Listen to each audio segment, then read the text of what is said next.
The trajectory for this session, we'll talk about, the internal awards. In general, what they are is the Provost's program to support and grow scholarly, creative, or research efforts of MSU faculty, full-time faculty. But if you noticed in the announcement, there's different types, right? There's 5 different award categories. So we'll talk about what each of them are and sort of the allowable costs of each and sort of what you can request, etc. We'll look at a snapshot of the fiscal year 20 awards, just to give you a sense of, which of these were really competitive, how many proposals came in, how many got awarded, the average award size, stuff like that. We'll then talk about the application and review process. If you noticed in the announcement for the internal awards, we are using a new system, another new system on campus, but InfoReady is going to be really phenomenal. A number of people have already submitted applications in the system, which kind of confirms what we suspected, that it's very intuitive and user-friendly for applicants. And then for reviewers and administrators, it's like night and day. It's going to be super helpful for all the reviewers in particular. But for applicants, we hope it's a great experience for you as well. So we'll look at the InfoReady product and how you submit, and then the review process, right? After you hit submit, what happens? Who reviews it, and when do you hear back? And then when there's time for questions, we'll address those at the end. I want to say, because I think I see her here, we are very happy to welcome Katie Bulkley, Acting Dean of CEHS, who was a Faculty Research Mentoring Award recipient with Dr. Blanca Vega. The two of them were a mentor-mentee pair. We're hoping Blanca can join us too, but they're going to speak about their experience with that particular award program when it comes time for that. And without further ado, I'm going to pause the PowerPoint to show you just where a lot of this material is and where you can kind of find what we're going to be discussing today. Hopefully you all can see the Montclair State website, Office of Sponsored Programs website. Again, it's managed by our office. And it actually, another sort of change in this year's fiscal year 22 round, it's going to be under the, let me just let somebody in. The Office of Sponsored Programs rolls up to the Office of Research and Dr. Scott Hernandez. All of the internal awards are he's going to be the administrator working with the internal awards this year. It was previously Ken Sumner. So just another sort of change. Hello. Hello, welcome. Right. So Office of Sponsored Programs, and here we are. Yeah, I'm just about to find out about applying for a grant to school. There we go. Here are the fiscal year 22 internal awards, some basic information, but what you really want to go into is that InfoReady product. It has everything you need to know. We're going to, towards the latter part of our time together this morning, we're really going to go into this system and look around. But for now, I just want to show you what we're going to be covering today. Is a lot with the guidelines for the internal awards. So here are all the internal awards at the top. InfoReady is also going to be used to manage sort of other internal competitions of the university. And so here's limited submissions that the Office of Research is running. But for our purposes today, we're talking about the internal awards. So here they all are.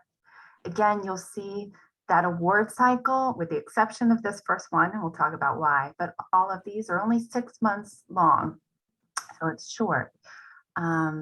And when you want to read more or learn more about them, you click in here into whichever one you choose, and it will give you very high level information about how much you can request, a basic description, and then here are all the competition files.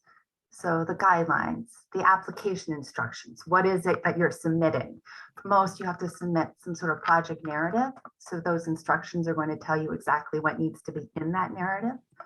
And then some of the competitions have particular templates that they want uploaded. For this one in particular, you have to upload a budget. So here is that template form. So obviously, for whatever competition you choose to apply to, make sure you thoroughly review the guidelines. They not only have sort of the deadlines and dates to know, but basic eligibility requirements, ineligible projects, ineligible costs, and then of course, sort of how the proposal is going to be evaluated. There is a rubric. I know I'm scrolling quite fast, but I just want to just kind of show you where all this material exists. There is a rubric that the University Research Committee created and uses to score all proposals. So you really want to take a look at that. And then just other sort of what final reports are required, noting any notes about human subjects, etc. So those competition files are there for each category of an award. Okay, I'm going to switch back over here and move it along. So without further ado, let's just jump into each of those award types. So severally budgeted research is by far the most competitive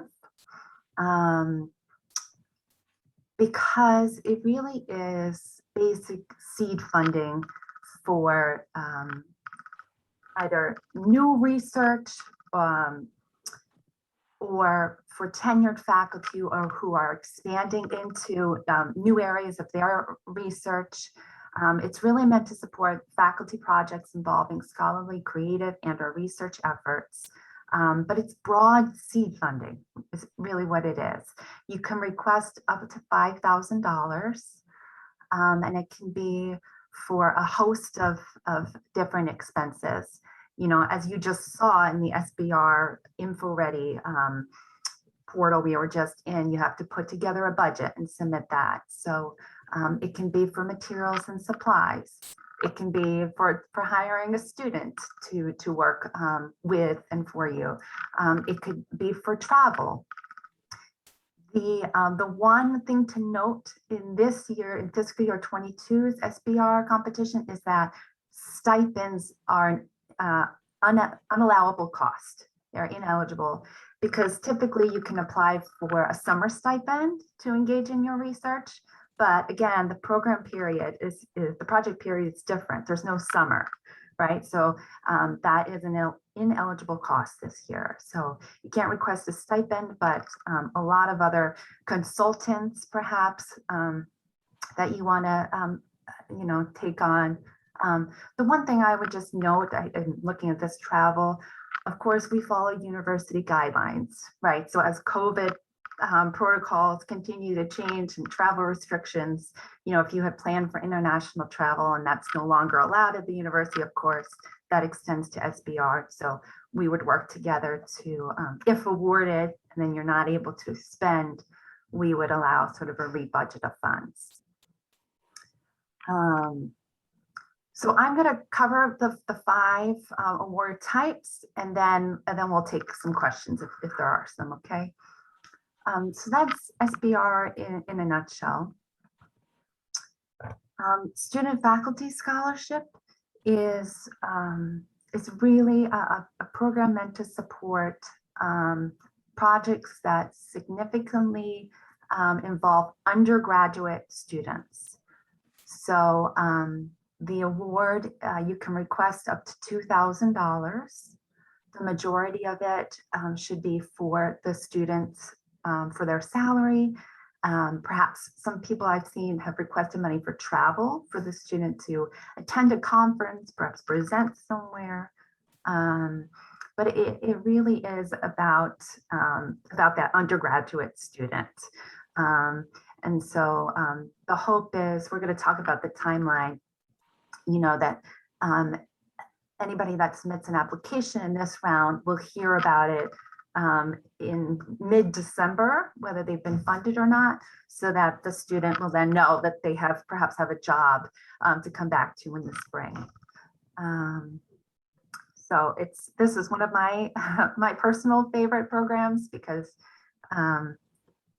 you know, when we used to have those research days, well, I guess we always did, except for maybe last year. The students involved in this, I just loved seeing how much they took out of this experience. So that's student faculty scholarship. Summer grant proposal development is a total misnomer this year, right? Because there is no summer in the project period. So it really should just be called grant proposal development. But the idea with this one is that you are ready to submit an external grant proposal. You know, you've done all of your preliminary research, and now it's just an additional incentive to have you write that proposal and work with our office, the Office of Sponsored Programs, to submit that. The guidelines are very clear. They distinguish between the way this award works is that the dollar amount you request is related to the dollar amount you are requesting from the external sponsor, right? So if you are asking for $40,000 a year or more from a sponsor, it can be a federal sponsor, private sponsor, it doesn't matter who the sponsor is, but $40,000 a year or more, you can request a stipend in this summer grant proposal development for $4,000 per person or $6,000 per team. And so there's different differentiations between, groupings of, if you request this much, how much you can request from SGPD.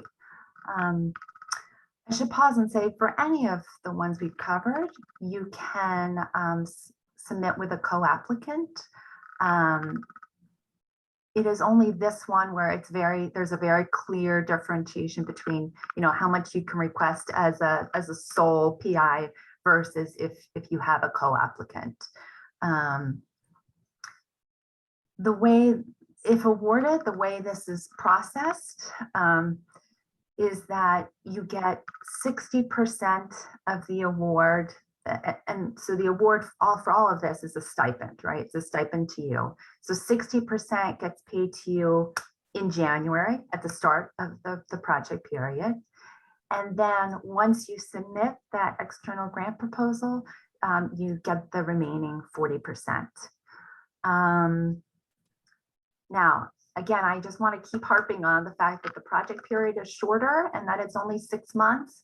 It's really critical for this SGPD in particular that you understand that and are ready to submit that external proposal in that 6 months.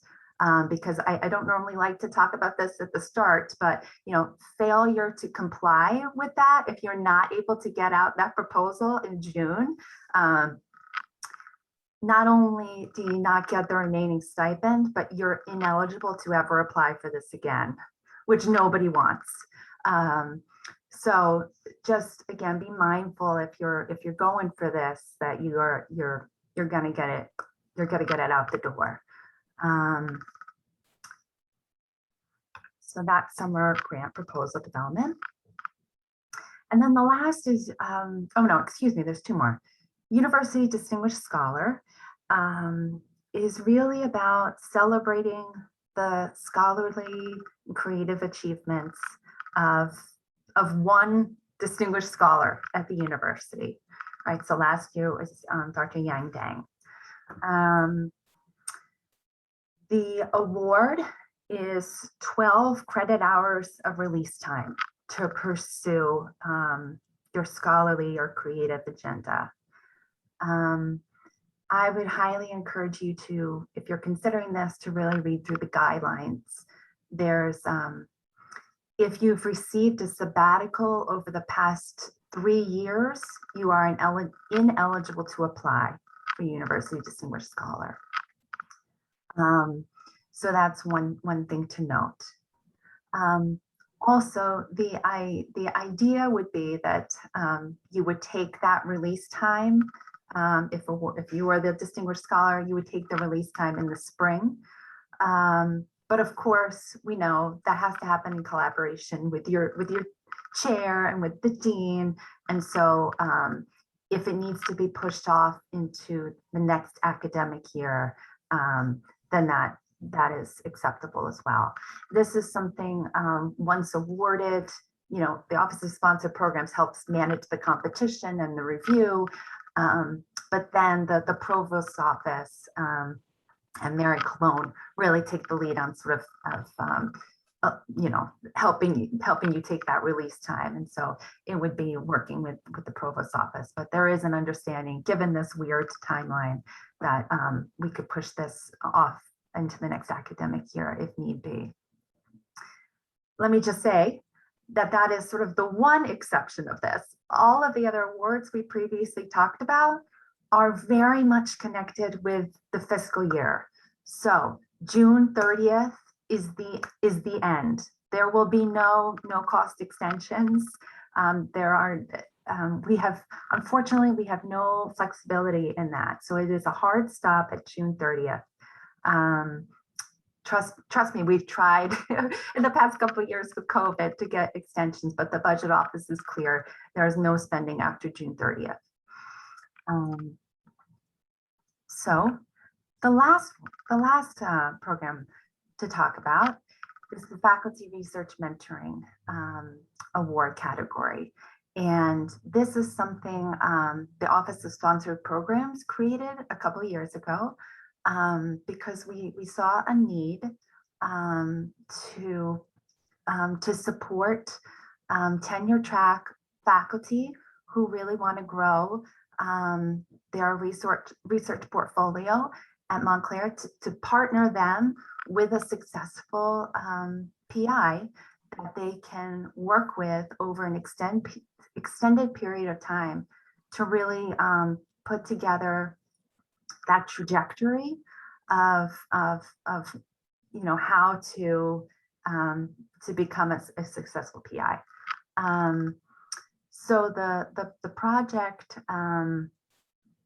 you know, the very tangible outcome expectation of it is a grant application, an external proposal that's submitted with the mentee as the principal investigator and the mentor having some sort of role in the project team. But this award type is really more than just that proposal. The project period for this one is 18 months. It starts January 1st, 2022 and goes through June 30th, 2023. And that time is really there to provide the team, the mentor and mentee, time to really sit down and the first few months identify their goals and expectations and sort of look at what conferences they might want to travel, what proposals they might want to pursue, and really put that together. The award itself is, so the program can award up to 3 teams. And each team, mentor-mentee team, gets awarded $8,000, $5,000 for the mentor, $3,000 for the mentee. And it's similar to SBR in that funds can be spent on pretty much anything but paying yourself. So there's no stipends allowed, but funds can be spent on travel, on materials, on consultants, on other services needed. So it really is a chunk of money to be spent as you see fit. You do not need to submit a budget for this either. So I think that goes through the real logistics of the award, but I am going to invite Dr. Bulkley, if you would be so kind as to unmute yourself and share. As I said, for those of you that came late, Dr. Katie Bulkley and Dr. Blanca Vega were a mentor-mentee research team in this past cycle. And we are thrilled to welcome Katie. Blanca had another obligation come up, but Katie, if you want to speak to your experience with this program, that would be great. I would love to, and I actually reached out to Kate or to the OSP team to say I would really love the opportunity to talk about this program because it was such a wonderful experience for both myself and for Dr. Vega. I didn't really know much about the program, but Dr. Vega reached out to me, and so we applied. Our work has connections, but it's not completely in the same space. But there was enough overlap in terms of the kinds of work we do, the methodology, some theoretical pieces that we were able to find some common ground. And so I just wanted to talk a little bit about why I think it's really good to do this, and then what we did. I will just say this is, I think, framed around supporting junior faculty, which I'm a huge fan of. I think it's really important. It was great for me as a senior faculty person. It was really satisfying. I already had, somewhat of a mentoring relationship with Dr. Vega, but this deepened it completely and gave kind of a focus. And working with Kate and the team in OSP, they helped us to kind of identify goals. We worked together to really identify with Dr. Vega, what kinds of supports would be good for her. And some of the money we used to support her research directly, but we also found, as many new scholars, need support around writing, need support around those areas. And so we were also able to use some of the funding to support her in that way. I also just think, and Kate, you may have touched on this, but for people who have not previously gotten grant funding, I think it's really important to understand the role in general of internal awards in building your grant record. It is rare. So I fairly regularly do tenure reviews for people at other institutions. And it is rare to see someone who has gotten an external award, at least in my field, who has not first gotten some sort of internal award. Like the internal awards not only help you build your own research, they also really help you to demonstrate to the external world that your work has been, has that value. And I also think that writing these proposals in general, and this is actually more on like SBR and some of those, that writing the proposal is a really good experience in terms of thinking about what it takes to write a grant proposal. And you can repurpose a lot of what you write for one of the internal award proposals for external purposes. And so the mentoring award, it's about, as Kate said, it's about that piece around them submitting an external grant. But we also did a lot around, just talking about talking about Blanca's research, talking about work that she had done previously and how we could move that work forward, strategizing about kind of development as a scholar. And so we met regularly. We, as I said, talked through both new and existing work. I read some drafts. We worked with Kate and the team there. We used money to support transcription.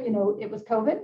So some of the things that were planned did not come through, but the help on editing, on being able to support editing, being able to support a writing coach was really transformative for Blanca. And I would say, I don't know if she was able to join us, but so what happened out of all of this? So she's got her new project is underway that she proposed. She submitted 2 grant applications, one of which was for a National Academy of Education postdoctoral fellowship, which in the field of education is pretty much one of the most prestigious awards that you can get as a junior scholar. She was received a research grant mentoring award from them because they saw so much potential, and then she's going to continue to get supported externally through that to apply again for that this coming year, which is super exciting. She she got an existing piece that we were able to rework, that she worked with the writing coach and all, and it just came out in a top journal in the field. So she really, I think, benefited, but I had such a great time working with her. It was so satisfying for me to see her development. I learned her work is around undocumented students in higher education, something that I really knew substantively very little about, and it was fascinating to learn about the work. So it was just great. It was just great. Kate was great to work with. The team in OSP, I'm just a huge fan of in general.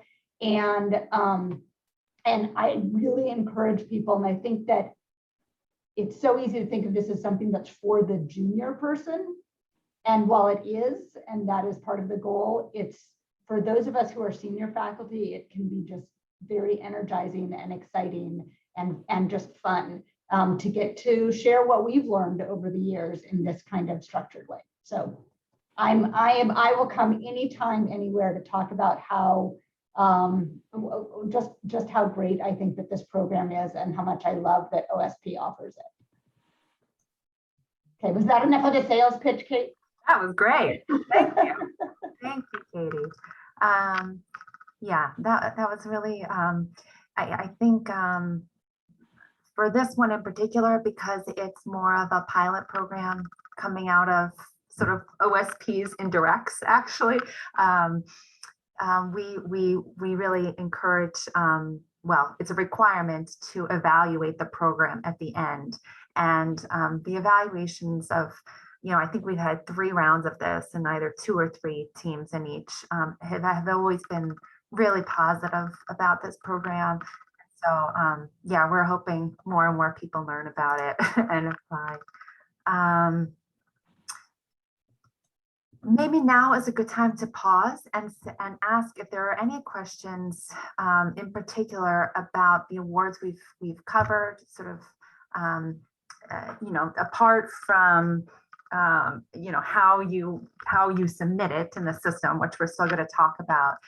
Is there anything, any questions on your mind?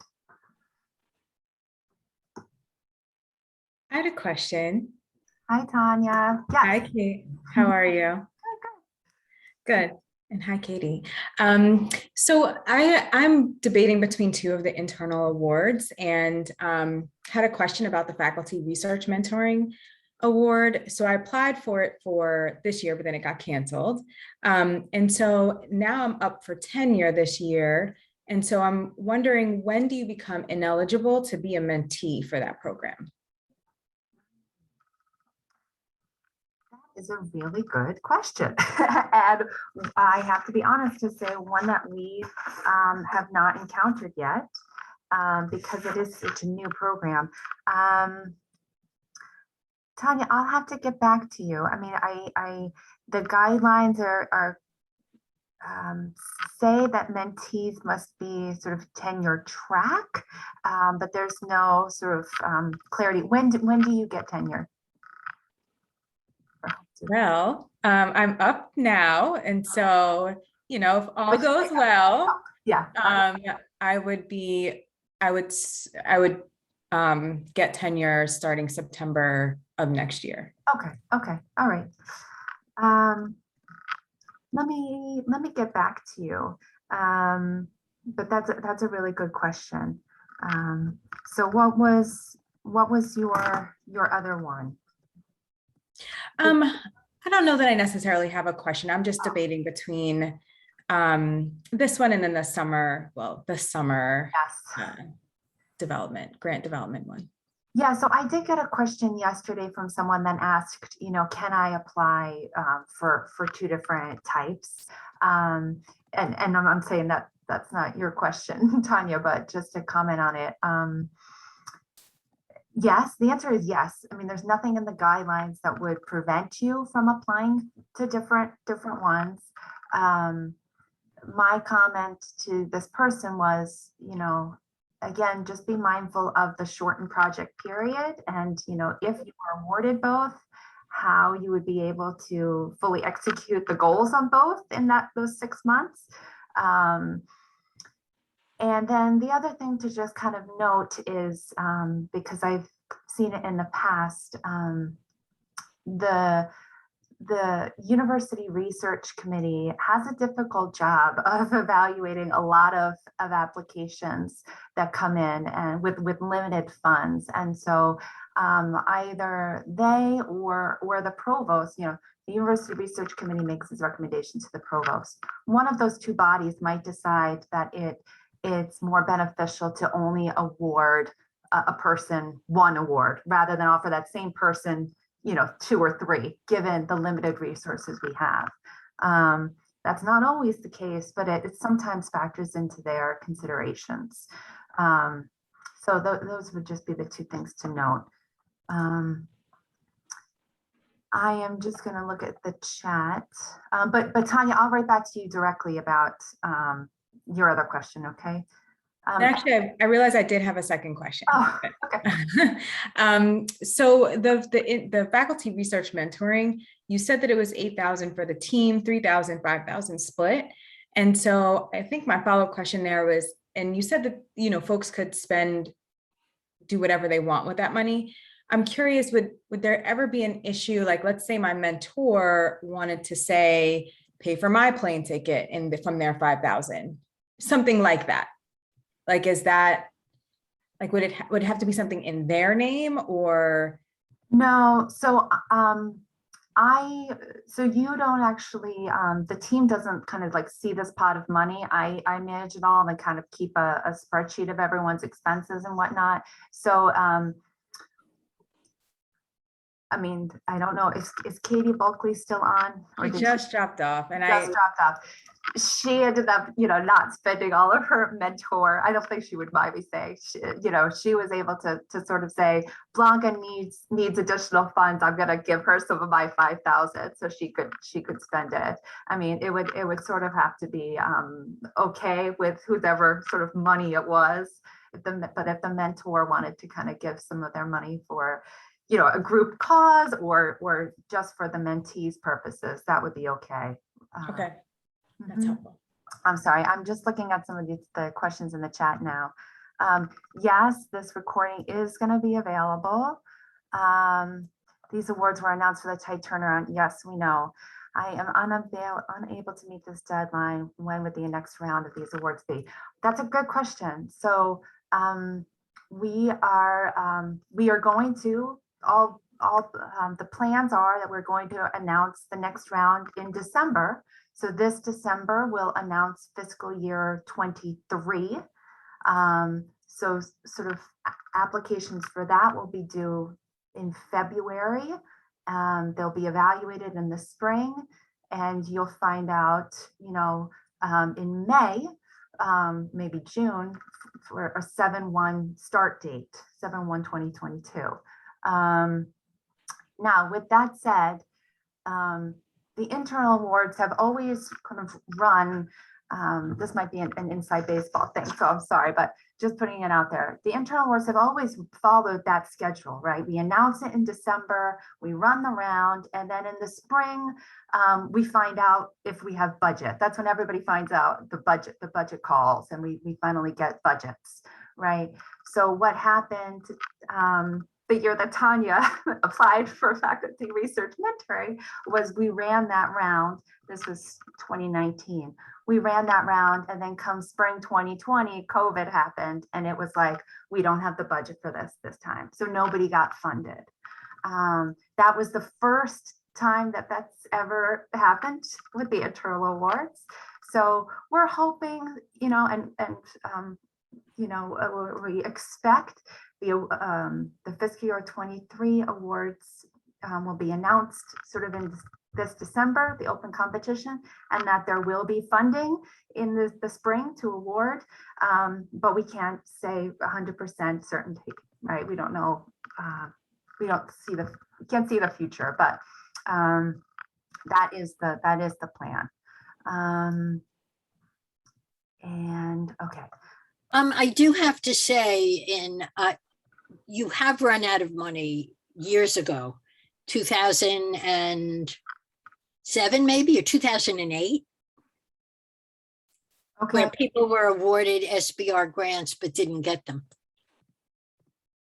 because there wasn't any funds. Just thought I'd drop that in. Okay. Yeah. Thank you. I was not aware of that. Okay, I have two questions for SBR. I'm interested in budgeting for expenses associated with a collaborator. Would this count as a consultant fee, and would this be handled by a sub-award? That's a good question. We have never processed a sub-award off of an internal award. So I suspect it would be, we would handle it as a consultant fee. We would have to sort of understand that person's work, just as we would a regular grant proposal, kind of understanding the scope of work that they have. But if we need to, we could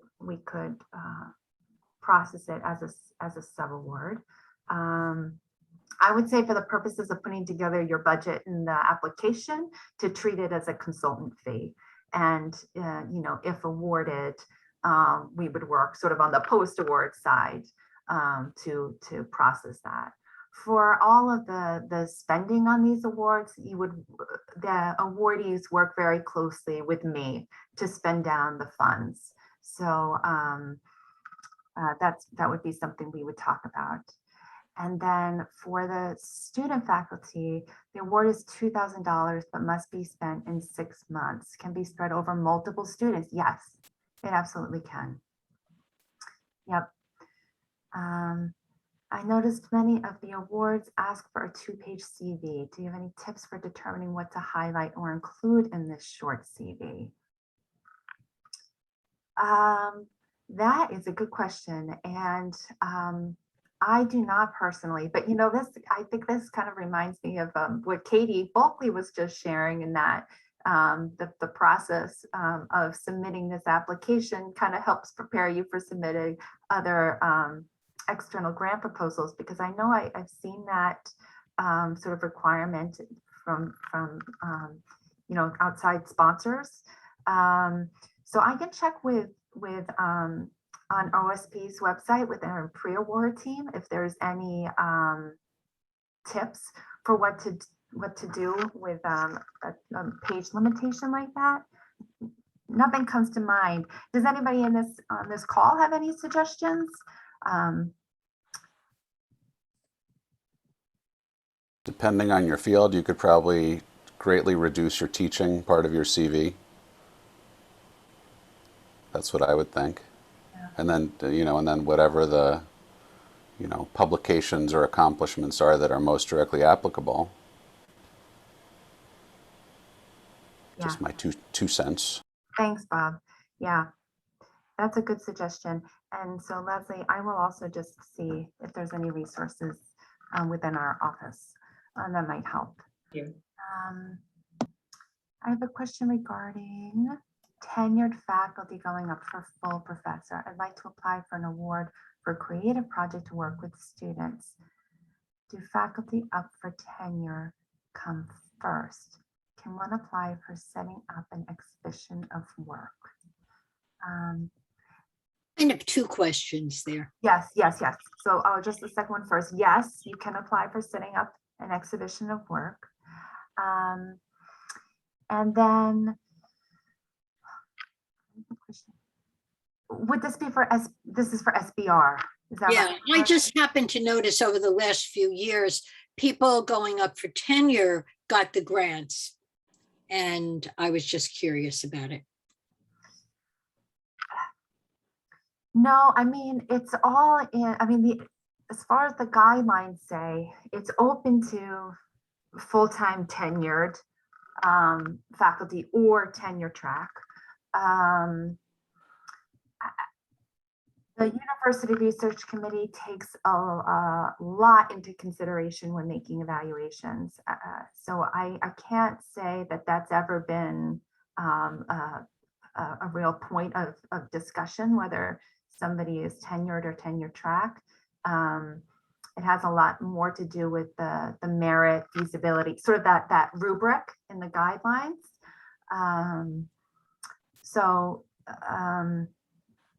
No, no, there is not a preference for one particular group of faculty than the other, from my experience in being part of those discussions. Thank you. Any guidance on font type size for the narratives? Peter, if it doesn't say it in the guidelines, there's no, my recommendation would be, size 12 times New Roman or some real standard font like that. But if it's not in the guidelines, there's no requirements for it. Are there any opportunities for graduate students? Can we include an MA or PhD student who works closely on a proposal as a coPI on an SBR proposal? That's a good question. So they cannot be a coPI. The only sort of PIs or coPIs can be faculty. However, yes, an SBR application, I've seen it in the past. The majority of the funding went to support PhD students'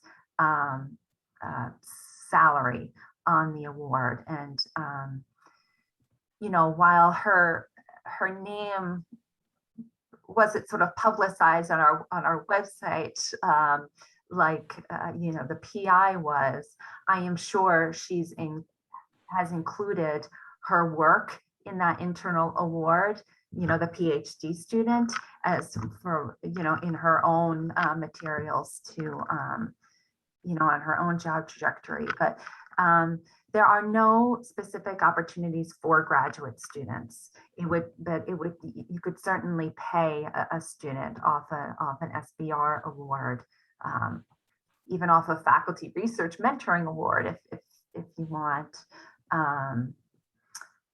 But those would be the only things available right now. Okay, I think that covers most of the questions in the chat. I did just want to, let me see if I can keep going here. What time are we at? 10:47. So just real quick, I just wanted to give you a sense of in fiscal year 20, the last time the awards were fully funded, just sort of what we saw in terms of, 6 applications in total came in for student faculty scholarship, 5 of which were funded in full, the $2,000. Summer grant proposal development, 10 overall applications, only half of which were funded. This is just to give you a sense of how competitive these were the last time they ran. As I said, SBR is the most competitive, 28 applications and only 9 of which were funded, and an average award amount of $4,467.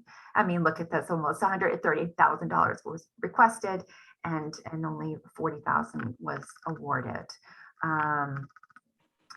the University Research Committee has, as I said, has a difficult job, and so sometimes they might decide to not award an application in full. Maybe they would cut back funding in order to be able to offer more money to another application. I mean, they take a lot into consideration when making their recommendations, but SBR has always been the competitive one.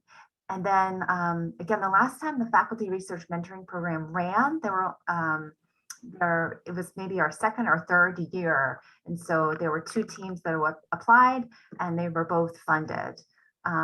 Tanya had to jump off, but in December 2019, that round, we got a lot of applicants for faculty research mentoring. The news had spread that it was a good program, and then none of them were able to get funded. But it is still the newer program.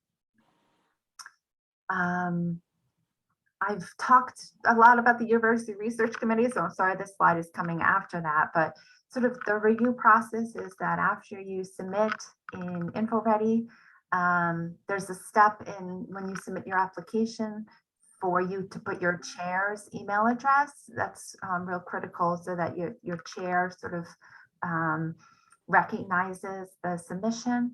And then after that, your proposal gets evaluated. It's a two-stage process, the first of which is with your college. There's a college research committee that's a representative of each of the departments within your college. So they review all of the proposals from your college, as well as the dean. There's an asterisk here because certain award types, like University Distinguished Scholar, does not get reviewed by the dean. But for the most part, the College Research Committee and dean review all of them. They give them a score, 0, 1, 2, or 3. Zeros do not move on, but everything else does. And the scores move on and are shared with the University Research Committee, which is a body made up of the chair of each of the college committees.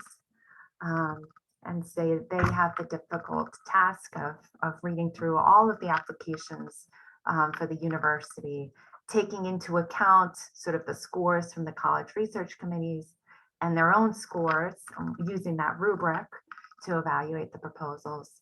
And they make their recommendations, not just who should be funded, but how much.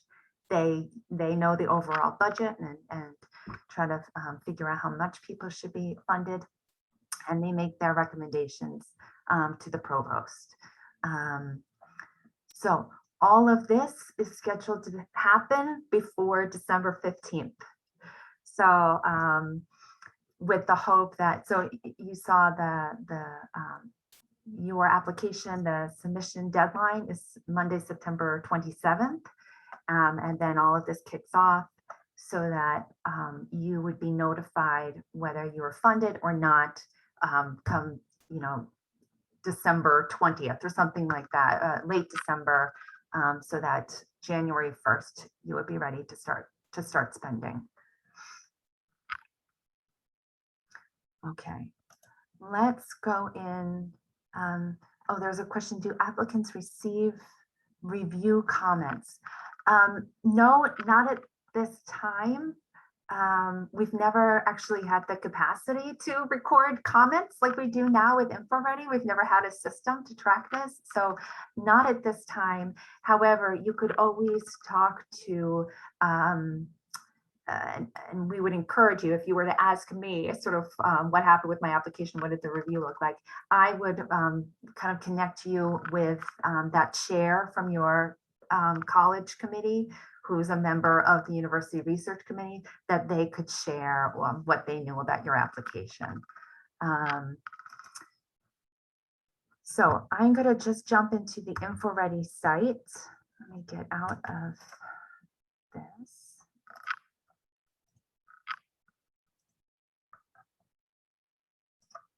Last few minutes here, I'll just show you this system.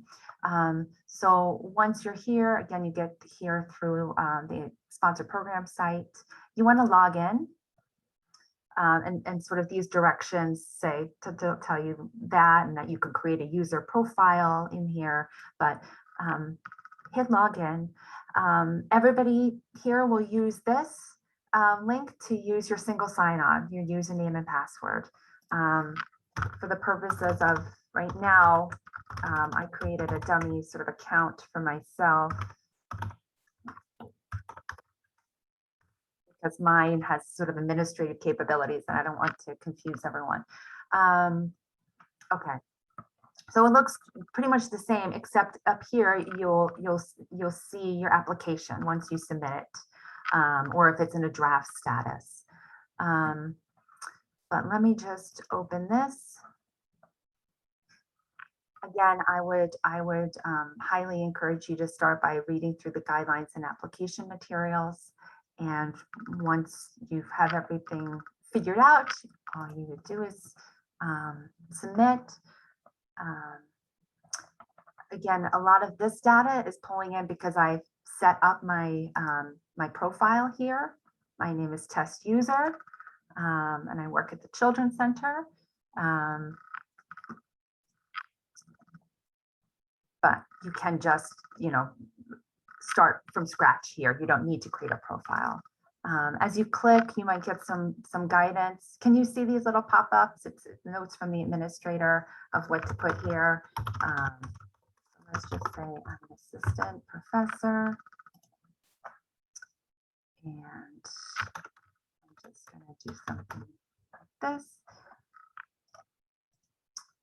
I think, yeah, it already recognizes that I'm a member of the Children's Center because that's what my profile said. But here you would get a drop down of sort of all of the colleges and the departments within each.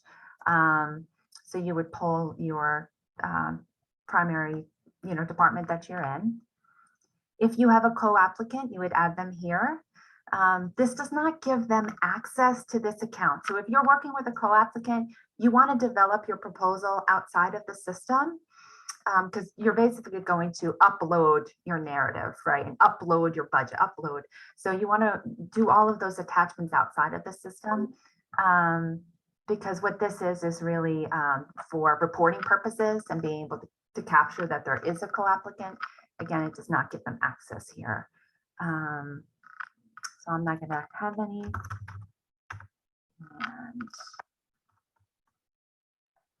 I'm just going to enter some stuff real quick. Like everything, if there's an asterisk, it's required.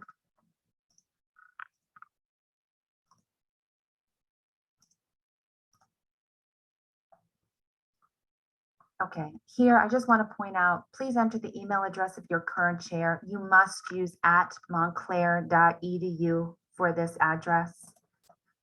Please note that and help me out by reading that because we want it to show up in their account when they log in. So do not use mail.montclair.edu. Use the montclair.edu account. And that's it. This is if you want to add another email address for notification. So the only person we couldn't get rid of this field. So the only person, maybe if you have a co-applicant that you want to be copied on emails, you can add them here. Again, it doesn't give them access to the application itself, but they would receive emails about it. But for the most part, I would imagine you would just leave this blank. And oh, almost done. What did I miss? Oh, they wanted me to do that. Let's see. Did that work?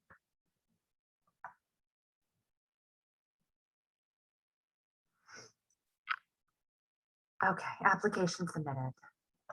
So as I am the administrator in the system, so at any point, I can see any proposals in status draft. So if you have any problems, you let me know. But it's a very straightforward system. You can sort of see applications you've submitted. So here they are. The only thing would be we encourage you to sort of reach out to your chair to let them know that you've submitted and that there's an approval sort of waiting for them. But if you have any problems,